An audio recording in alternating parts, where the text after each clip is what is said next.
યુગની માંગ પ્રતિભા પરિષ્કાર ભાગ 2। આ પુસ્તક લેખક વેદમૂર્તિ તપોનિષ્ઠ પંડિત શ્રી રામ શર્મા આચાર્યજી દ્વારા લિખિત છે। ઓડિયો 6। આ પ્રકારના બનાવો વસ્તુસ્થિતિની જાણકારી ન હોવાને કારણે બનવા પામે છે, પરંતુ આશ્ચર્ય તો ત્યારે થાય છે જ્યારે માણસ આવી જ વિસંગતિઓમાં અને ભૂલભુલામણીમાં કેટલાક દિવસ નહીં પોતાની આખી જિંદગી દાવ પર લગાડી દે છે। સામાન્ય માણસ પોતાની રીતે કઠણાઈ, સમસ્યાઓ, ચિંતા, વ્યવસ્થાઓ માથે લઈને ફરે છે અને તેના સમાધાન માટે જેની તેની મદદ ઈચ્છે છે। સ્પષ્ટ છે કે ક્યારેક કોઈની નાની મોટી સહાયતા પણ થઈ શકે છે, પરંતુ જ્યારે આખું જગત મૂંઝવણથી ગ્રસ્ત છે તો કોણ કોની ક્યાં સુધી સહાય કરી શકે? ખાસ કરીને જ્યારે કે દરેકને પોતપોતાની સમસ્યામાં ઉલઝતા રહેવું પડે છે, જેથી ન તો બીજાની સહાયતાની કોઈને ફુરસદ છે કે ન તો રુચિ છે। પોતાની ભૂલ શોધવાની કોઈને ટેવ જ નથી। ભ્રમોમાં સૌથી મોટો ભ્રમ દરેક વ્યક્તિમાં એ જોવા મળે છે કે પોતાની દોલત બધાને ઓછી દેખાય છે, જ્યારે બીજાની અનેક ગણી। વાસ્તવમાં સંપૂર્ણ દોષ રહિત વ્યક્તિ કદાચ કોઈ જ નથી, પરંતુ પોતાની ભૂલ સમજે છે કોણ? એમાં બધાને નાક કપાતું લાગે છે, પોતાની હોશિયારી નીચી પડી જાય છે। એટલા માટે હાથમાં લીધેલ કામ બગડી જાય, પરંતુ તેનો દોષ આપણા ઉપર ન લાગે તેનો સસ્તો ઉપાય એ છે કે દોષ બીજા કોઈના પર ઓઢાડી દેવો। એટલા માટે સામેવાળા કોઈને પણ દોષિત ઠરાવવાથી તો ઝંઝટ પેદા થાય અને ઝઘડાનો ભય રહે છે, પણ એવા કોઈ નિર્દોષને દોષિત ઠરાવવામાં આવે છે કે જે સામે આવી વાદ વિવાદમાં ન પડે કે ઝઘડો ન કરે। ભાગ્યચક્ર, સમયનો ફેર, ગ્રહદશા, વિધાતાનું વિધાન, કર્મરેખા વગેરે ઉપર હદ વગરનું દોષારોપણ કરવામાં આવે છે।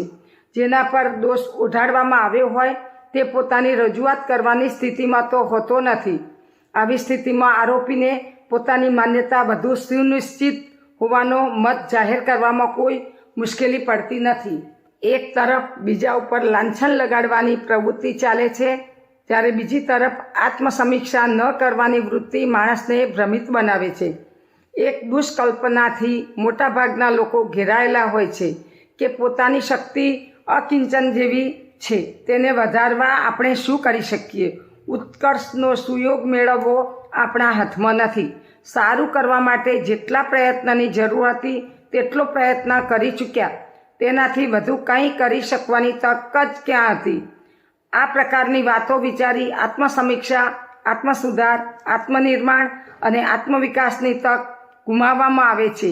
ઉપાય હાથ ન લાગતા ચીડ, ખીજ, ગુસ્સો અને ચિંતા સિવાય બીજું કંઈ થઈ પણ શકતું નથી। પોતાને માનસિક તાણમાં મૂકવાનું તો દુષ્કલ્પનાઓના આધારે તો ખૂબ જ સરળ છે અને લોકો આવું જ કરતા રહે છે। આ વ્યાપક ભ્રામક માન્યતાઓને મોટા રોગચાળા જેવો ઉપદ્રવ કહેવામાં કંઈ અતિશયોક્તિ નથી। સામાન્ય લોકોને એ જાણવાની તક મળતી નથી કે માણસની અંદર કેવી શક્તિઓ રહેલી છે કે જો તેની પ્રસુપ્તિ દૂર કરી જાગૃત અને ક્રિયાશીલ કરવામાં આવે તો સામાન્ય દેખાતા માનવમાં અસામાન્ય શક્તિઓ પેદા થઈ શકે છે। આમાં કોઈ રહસ્ય નથી તથા સામાન્ય ગણી શકાય તેવું કંઈ પણ નથી। પુરાણકાળના ઇતિહાસના પૃષ્ઠ પલટાવવાથી અથવા અર્વાચીન ઇતિહાસના કાર્ય ઉપર જરા ગંભીરતાથી નજર નાખવામાં આવે તો એવા અસંખ્ય ઉદાહરણો જોવા સાંભળવા મળે છે, જેમાં આત્મવિશ્વાસ અને પ્રચંડ સાહસના આધારે પ્રગતિની દિશામાં સૂઝબૂઝથી ચાલીને ક્રમશઃ વધુ સારી તક મેળવતા ગયા હોય અને છેવટે એટલી ઊંચાઈએ પહોંચ્યા હોય જેને જોતા આશ્ચર્ય લાગે અને કોઈ દૈવી વરદાનનો ભ્રમ થાય। તેના વિરુદ્ધ એવા પણ ઉદાહરણ ઓછા નથી, જેમાં અપાર સાધન અને તક હોવા છતાં દુર્ગુણના શિકાર બનીને વ્યક્તિ દિન પ્રતિદિન પતન પરાભવની પાસે જઈ આખરે ત્યાં પહોંચ્યા, જેને દુર્ગતિ કે દુર્ભાગ્ય જ ગણી શકાય।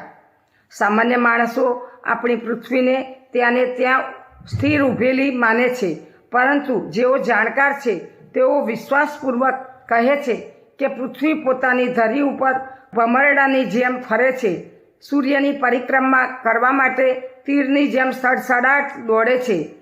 મનુષ્યની બાબતમાં પણ આવું જ છે. તેની જીવનચર્યા માટે, આગળ વધવા માટે પ્રગતિની સંભાવનાઓ ખૂબ ભરી છે. ખામી માત્ર એટલી જ છે કે વસ્તુ સ્થિતિને સમજવાનો અને તેના ઉપર વિશ્વાસ કરવાનો વિવેક જાગૃત થયો નથી. પોતાના ઉપર દીનતા અને હીનતાનું એવું મોટું પડ બનાવ્યું છે કે તે જ તેને પોતાનું અસલી સ્વરૂપ સમજાય છે. ઉપરોક્ત બ્રહ્મમાંથી બહાર નીકળવાના સામાન્ય પ્રયાસો આજુબાજુના વાતાવરણથી નષ્ટ થઈ જાય છે. અહંકારી લોકો બીજાને નીચા સાબિત કરી પોતાના અહમની પુષ્ટિ કરે છે. આવા સમુદાયના આપણાથી સમર્થ લોકો આવા પ્રકારની ટીકાઓ કરતા રહે છે. મોટાની વાત જ સાચી એવું માની લેવામાં આવે છે. આ કથનને સામાન્ય માનવી મનથી માની લે છે અને સમજે છે કે તેની કિંમત ન ગણ્ય છે. એનાથી કોઈ જવાબદારીવાળું કાર્ય થઈ શકે નહીં. તેટલા માટે સલામતી તેમાં જ છે કે જેવી રીતે જીવન પસાર થાય છે તેવી રીતે સંતોષપૂર્વક સમય વિતાવવામાં આવે, સંકટ સહન કરવામાં આવે, ખરાબ સમયની સાથે તાલમેલ બેસાડી દેવામાં આવે. આ પ્રકારનું માનસ બની જવાથી હયાત ક્ષમતાઓ ઊંડા ખાડામાં ચાલી જાય છે.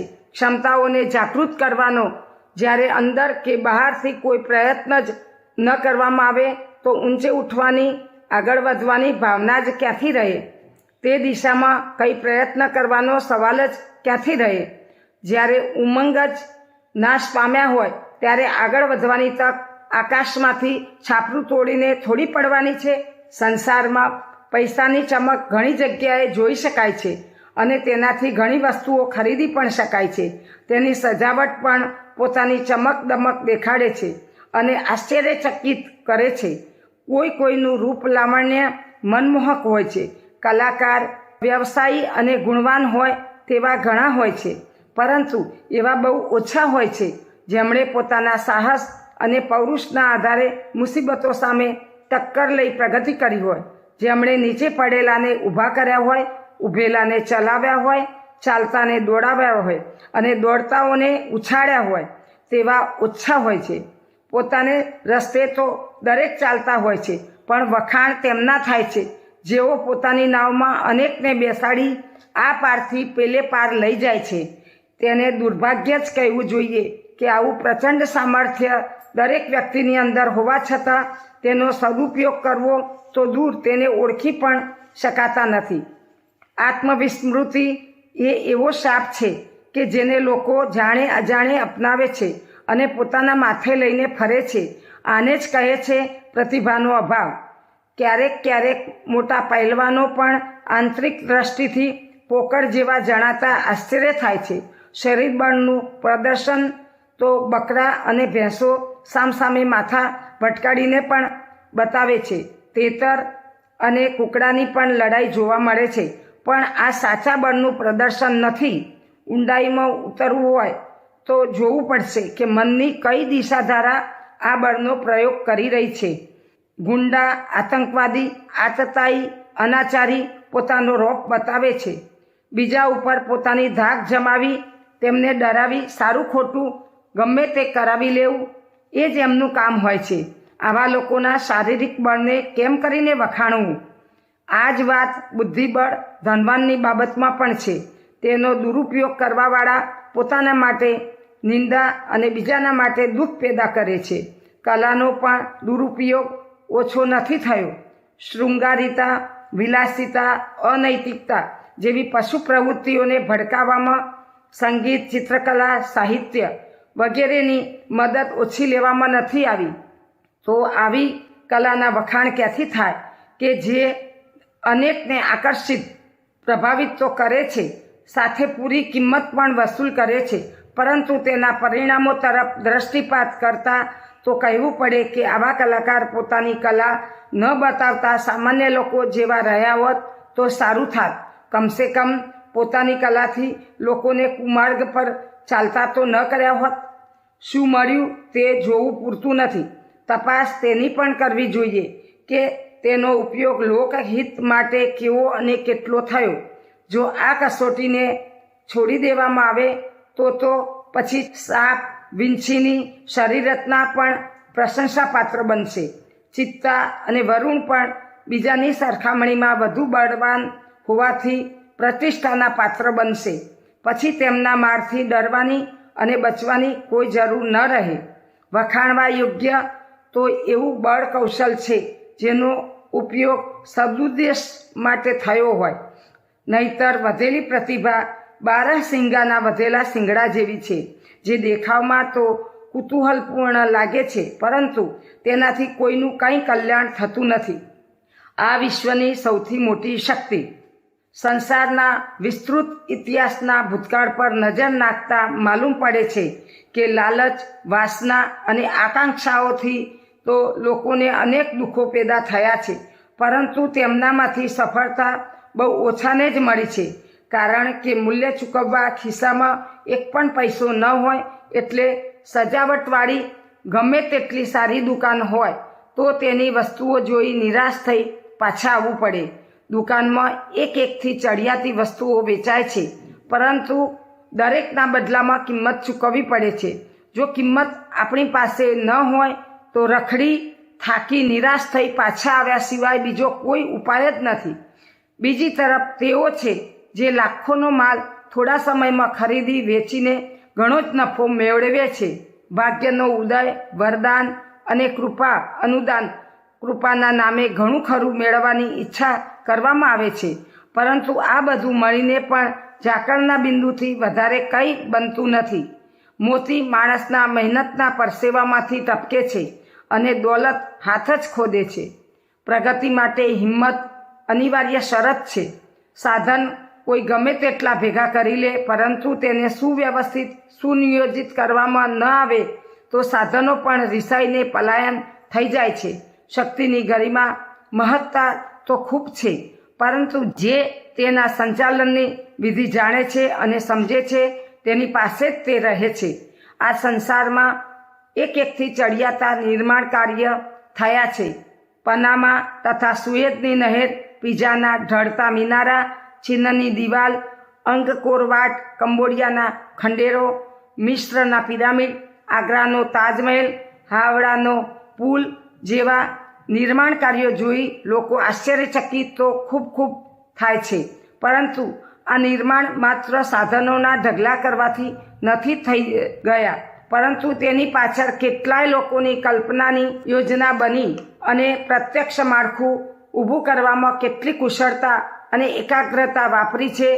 ટૂંકમાં આ જ મનુષ્યનું સર્વસ્વ છે, જે જ્યાં પણ ચમકે છે ત્યાં આકાશની વીજળીની જેમ કડાકા ભડાકા કરે છે અને પોતાની ક્ષમતા બતાવે છે.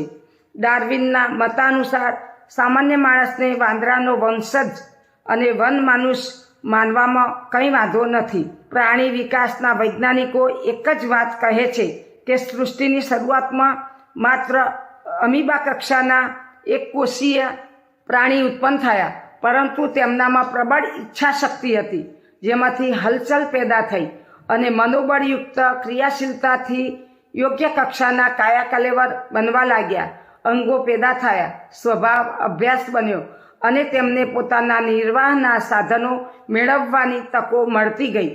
તેઓ ત્યાં સુધી કહે છે કે જળ મનાતા પદાર્થો પર પણ પ્રાણીની પ્રચંડ ઈચ્છા શક્તિ કાર્ય કરે છે અને પ્રતિકૂળતાઓ વરસે પણ તેઓ અનુકૂળતા બનાવી લે છે.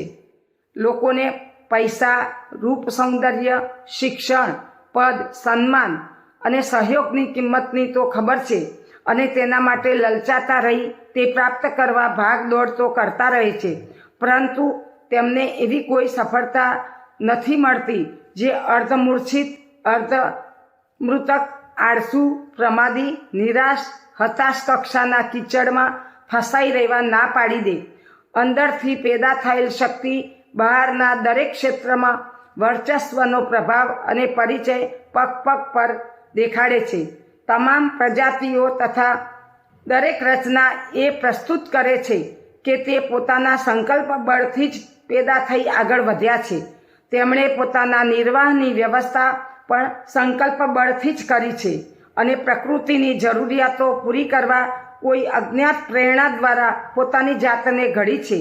આ સંકલ્પ શક્તિ જ પ્રાણી અને પદાર્થમાં રહી પોતાની અદ્ભુત શક્તિ બતાવે છે. પ્રાણીઓમાં મનુષ્ય ખરેખર મહાન છે. સૃષ્ટિને ઈશ્વરની રચના માનવામાં આવે છે, પરંતુ ઈશ્વરના વર્તમાન સ્વરૂપને કોણે જોયું છે? આનો જવાબ શોધતા એક જ વાત યાદ રાખવી જોઈએ કે ભગવાનને માનવે ઘડ્યો છે.